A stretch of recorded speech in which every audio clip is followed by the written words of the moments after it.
diberikan hidayah oleh Allah Subhanahu wa taala, dengan rahmat itu gugur dosa-dosa.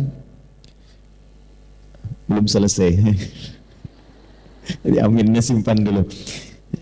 Jadi puncak rahmat Allah itu, puncak kasih Allah itu ternyata saat diberikan kepada seorang hamba itu bentuknya bukan dunia, bukan harta, bukan kedudukan, juga bukan pengetahuan. Puncak rahmat Allah ketika diberikan pada seorang hamba itu adalah ampunan dari dosa-dosa.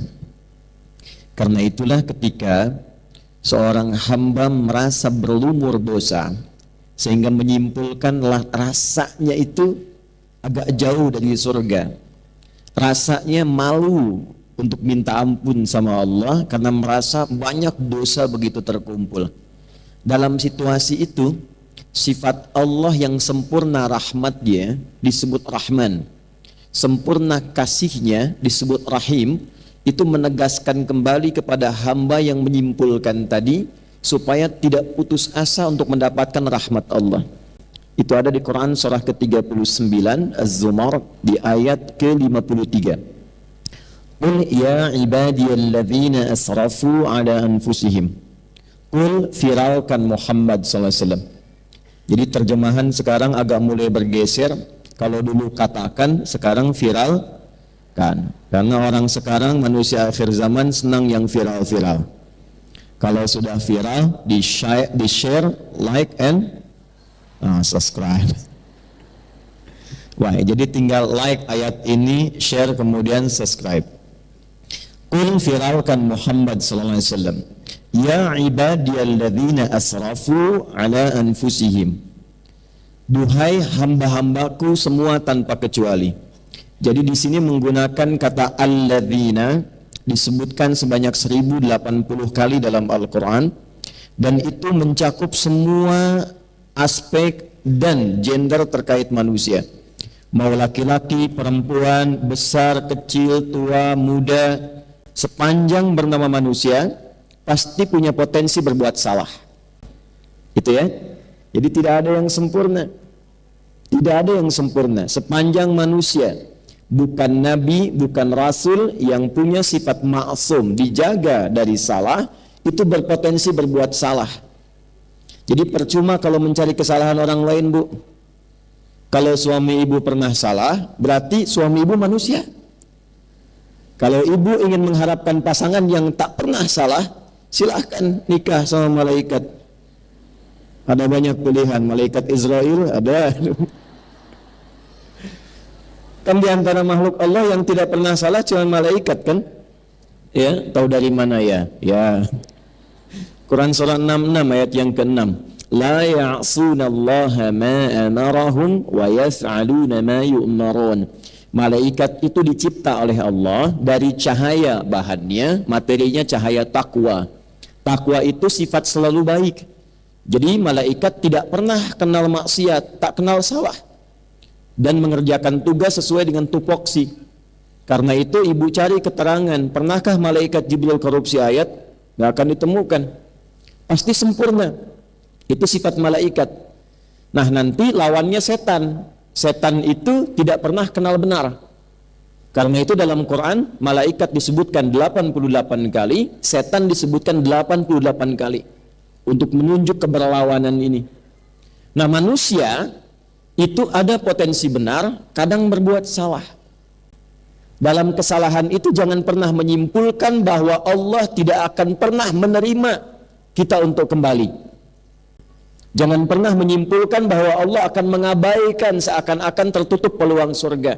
Kalau berada di posisi itu artinya sedang dikuasai oleh pengaruh setan. Karena hanya setan yang menyimpulkan saya salah. Itu poinnya. Nah di titik itu pun Allah dengan kasihnya yang dalam itu masih memberikan keadilannya untuk menyelamatkan hambanya. Jangan sampai berada dalam situasi yang dikuasai oleh setan. Maka diturunkanlah kemudian ayat ini pada Rasulullah sallallahu alaihi wasallam. Qul ya ibadiyalladzina asrafu ala anfusihim. Muhammad sallallahu alaihi wasallam firalkan kepada hambaku yang merasa banyak bersalah. Dan bahkan sebagian menyimpulkan kayaknya dosanya sudah terlampau banyak deh. La taqnatu min rahmatillah. Jangan pernah putus asa untuk mendapatkan rahmat Allah Subhanahu wa taala. Rahmat di situ artinya ampunan. Dari mana taunya? Teruskan ayatnya. Innallaha yaghfirudz dzunuba jami'a. Sungguh aku tegaskan, Allah akan mengampuni semua dosa apapun yang pernah dikerjakan sebelum nyawa sampai di tenggorokan. Nah, pertanyaan saya, kenapa saya buka dengan rahmat? Ibu kalau masuk masjid doanya bacanya apa? Allahumma ftahli abwaba rahmatik.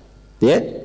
Baik yang di dalam masjid juga yang di luaran, ya, saat ini insya Allah terdengar suara saya.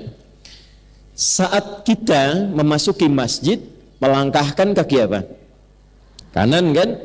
Baik, lalu doa yang dibacakan Allahumma ftahli abwaba, ya Allah mohon bukakan pintu-pintu rahmatmu untukku. Nah, pintu tertingginya itu ampunan dari dosa. Karena itu ketika Allah mencintai seorang hamba, yang pertama diberikan itu menggugurkan dosanya, menghilangkan kebiasaan buruknya. Itu ada di Quran surah kedua Al-Baqarah di ayat 222 di ujungnya. Innallaha yuhibbut tawwabin. Sungguh Allah sangat mencintai orang yang senantiasa mengoreksi diri untuk terus menjadi orang baik. Bentuknya tawab. Tawab itu sudah tahu salah, kadang dikerjakan lagi. Sudah tahu salah, kadang dikerjakan lagi. Gibah itu salah tidak, Bu? Salah. Tapi masih kadang didiskusikan kan? Oh ya, kan? Saya enggak, Ustadz, bagus, enggak kayak ibu itu tuh. Nah, kan? Nyambung ya?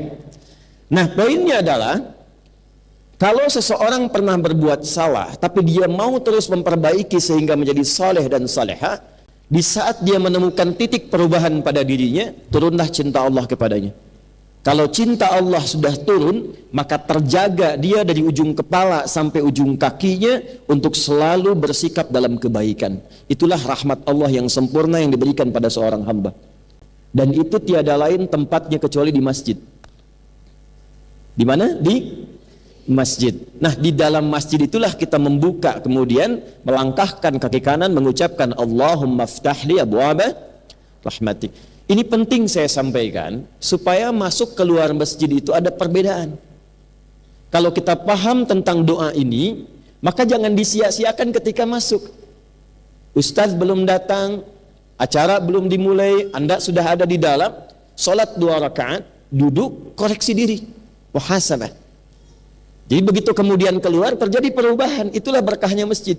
Makanya ibu kalau nggak percaya, masuk masjid itu tenang. Tenang sekali.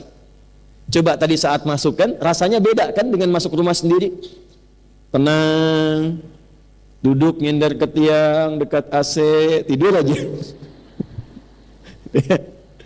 Itu poinnya. Yang ingin saya katakan, pertemuan ini dan kapanpun ibu memiliki kegiatan di masjid, di pengajian apapun, itu ciri keberhasilannya ketika kembali dari masjid, keluar dari masjid, keluar dari tempat mengaji, terjadi perubahan pada diri kita masing-masing, menjadi lebih baik lagi. Ya, saya selalu pesankan kalau Anda belajar dengan saya, tidak merubah Anda menjadi lebih baik, tinggalkan saya, cepat cari guru lain. Karena itu poin pentingnya.